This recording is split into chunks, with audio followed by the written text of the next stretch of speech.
الحمد لله الذي رفع السماء بقدرته ومد الأرض بمشيته وخلق الخلائق بإرادته ثم استوى على العرش كما يليق بجلاله والحمد لله الذي في السماء عرشه وفي الأرض سلطانه وفي البحر سبيله وفي الجنة رحمته وفي النار عقابه وأشهد أن لا إله إلا الله وحده لا شريك له وأشهد أن سيدنا ومولانا محمدا عبده ورسوله أما بعد فأعوذ بالله من الشيطان الرجيم بسم الله الرحمن الرحيم لقد كان لكم في رسول الله أسوة حسنة صدق اللہ العظیم۔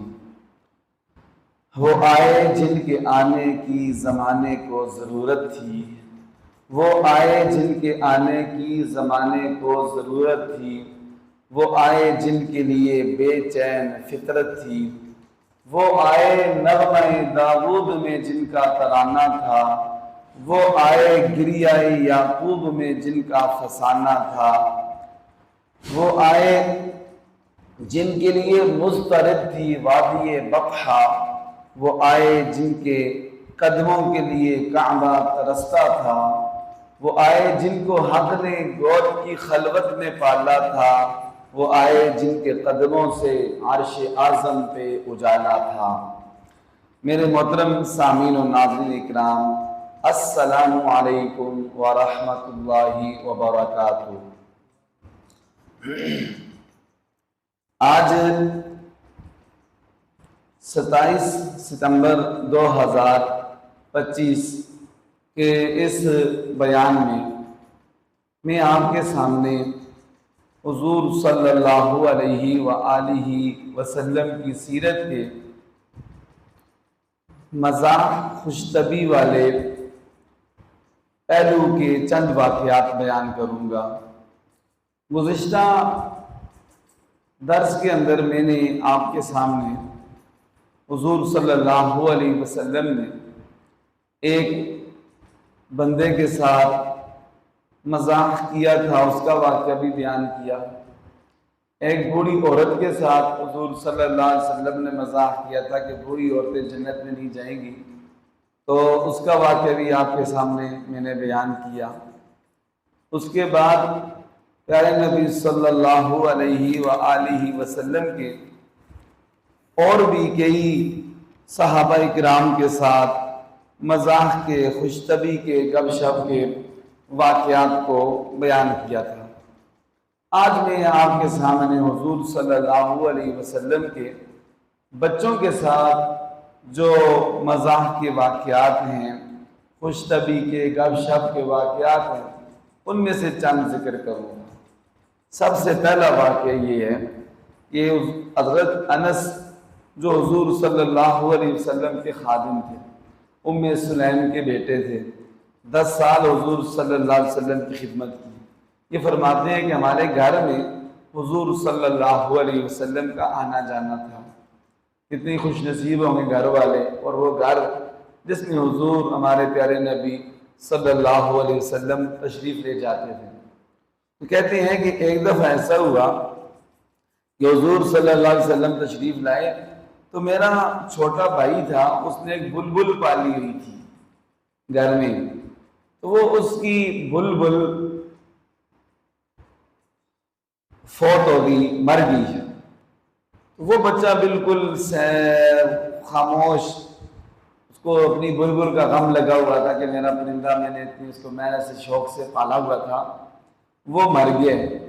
وہ بچہ چھوٹا سا ایک سائڈ پر کنارے پر ہو کر بیٹھا ہوا تھا، اس کا دل خفا تھا۔ تو پیارے نبی صلی اللہ علیہ وسلم جب تشریف لائے تو حضور نے فرمایا، یا ابا عمیر ما فعل النغیر، کہ اے ابو عمیر وہ بلبل کا کیا ہوا؟ بلبل کو کیا ہوا ہے؟ حضور صلی اللہ علیہ وسلم کو پتا تھا کہ اس کی بلبل مر گئی ہے، لیکن بچے کو تھوڑا خوش کرنے کے لیے بیچارہ خفا تھا. لازمی بات ہے بچے جب شوق سے کوئی چیز پالتے ہیں تو اس کو کوئی مار دے یا وہ مر جائے تو ان کو بہت ان کا دل دکھتا ہے. ہر بندے کا دل دکھتا ہے لیکن بچوں کا دل زیادہ چھوٹا ہوتا ہے, وہ زیادہ خفا ہوتے ہیں. تو حضور صلی اللہ علیہ وسلم نے اس بچے کو خوش کرنے کے لیے, اس کا غم ہلکا کرنے کے لیے, اس کے ساتھ گپ شپ لگانے کے لیے حضور نے یہ سوال پوچھا.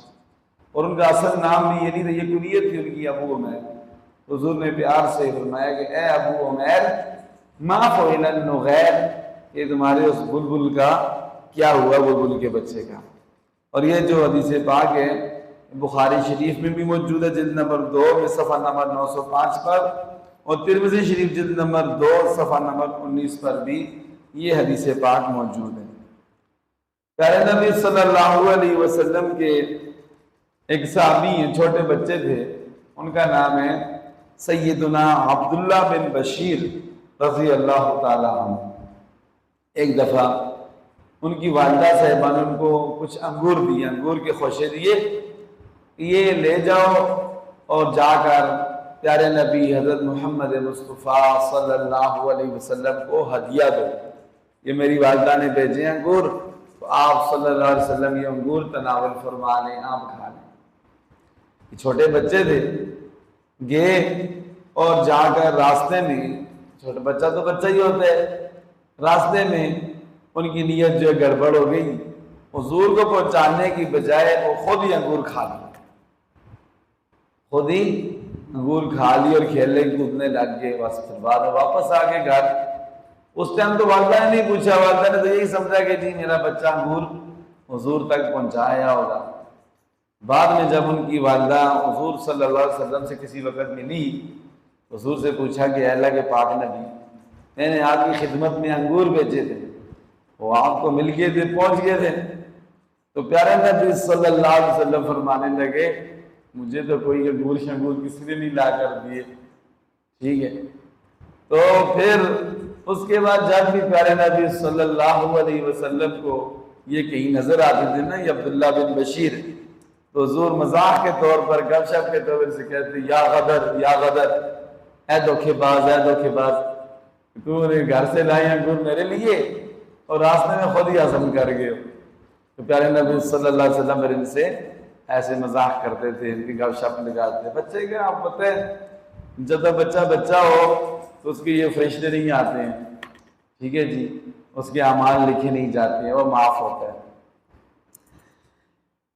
اسی طرح انس رضی اللہ تعالیٰ عنہ فرماتے ہیں کہ مجھے پیارے نبی صلی اللہ علیہ وسلم کبھی کبھی گپ شپ کے طور پر, مزاح کے طور پر فرمایا کرتے تھے یا ذل اذنین, یا ذل اذنین, اے دو کانوں والے, اے دو کانوں والے, ایک کان دوسرا کان, اے دو کانوں والے.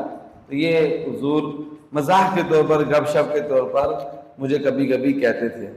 یہ ترمذی شریف جلد نمبر 2 صفحہ نمبر 20 پر, اور ابو داؤد شریف جلد نمبر 2 صفحہ نمبر 683 پر یہ حدیث پاک موجود ہے. اسی طرح صحابہ کرام رضوان اللہ تعالیٰ علیہ مجمعین میں سے یعلا بن مرہ رضی اللہ تعالیٰ عنہ سے روایت ہے, فرماتے ہیں کہ ہم اللہ کے پاک نبی صلی اللہ علیہ وسلم کے ساتھ ایک دعوت میں جا رہے ہیں, کہیں ہماری دعوت تھی تو اللہ کے پاک نبی کے ساتھ ہم جا رہے تھے. دیکھتے گئے ہیں کہ راستے میں سامنے سے حضور صلی اللہ علیہ وسلم کے پیارے نواسے سیدنا حسین رضی اللہ تعالی عنہ وہ سامنے نظر آئے, کھیل رہے تھے.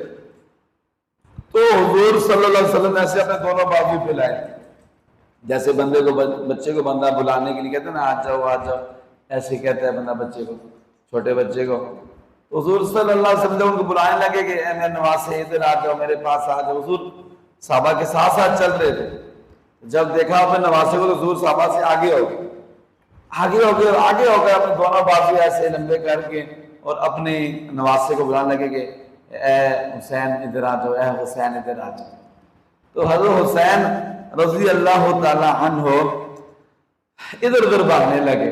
چھوٹا بچہ ہوتا ہے, ماں باپ بلائیں کھیل رہا ہو تو وہ ماں باپ کی طرف نہیں آتا ہے بلکہ ادھر ادھر ہونے کی کوشش کرتا ہے.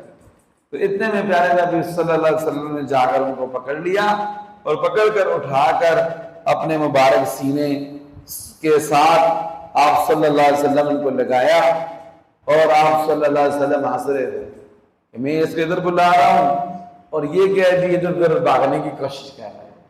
اپنے مبارک سینے کے ساتھ لگایا اور پھر پیارے نبی صلی اللہ علیہ وسلم نے ان کو بوسہ دیا، پیار دیا، اور پھر حضور نے ان کے فضائل بھی اور مناقب بھی بیان کی، فضیلت بھی بیان کی اپنے نواسے سیدنا حسین رضی اللہ تعالی عنہ. یہ پیارے نبی صلی اللہ علیہ وسلم کے بچوں کے ساتھ جو مزاح کے واقعات ہیں احادیث پاک میں، وہ میں نے آپ کے ساتھ سامنے بیان کیے ہیں. تو ان احادیث پاک سے ہمیں یہ سبق ملتا ہے کہ ہمیں اپنے بچوں کے ساتھ بھی کبھی کبھی گپ شپ بھی لگانی چاہیے، لیکن ایسی گپ ہو جو جھوٹ نہ ہو. ہمارے نبی گپ لگاتے تھے، مزاح کرتے تھے، خوش طبعی سے پیش آتے تھے، لیکن اس میں کوئی جھوٹ نہیں ہوتا تھا، اس میں کوئی دھوکہ بھی نہیں ہوتا تھا. بعض دفعہ دھوکہ نہیں دینا کسی بچے کو، اس کو بلائیں آ جاؤ میں تمہیں چیز دیتا ہوں اور پھر کچھ بھی نہ دو، پھر آئندہ نہیں آئے گا اور آئندہ اعتماد بھی اٹھ جائے گا کہ ایسے میرا باپ جو ہے نا مجھ سے جھوٹ بولتا ہے. ایسے جھوٹ نہ ہو اور اس میں دھوکہ نہ ہو. تو ایسا مزاح ہمیں اپنے بچوں سے بھی شریعت کے دائرے میں رہتے ہوئے کبھی کبھی کرتے رہنا چاہیے. یہ بھی ہمارے پیارے نبی حضرت محمد مصطفیٰ صلی اللہ علیہ وسلم کی سنت ہے. اللہ تعالیٰ عمل کی توفیق عطا فرمائے. وآخر دعوانا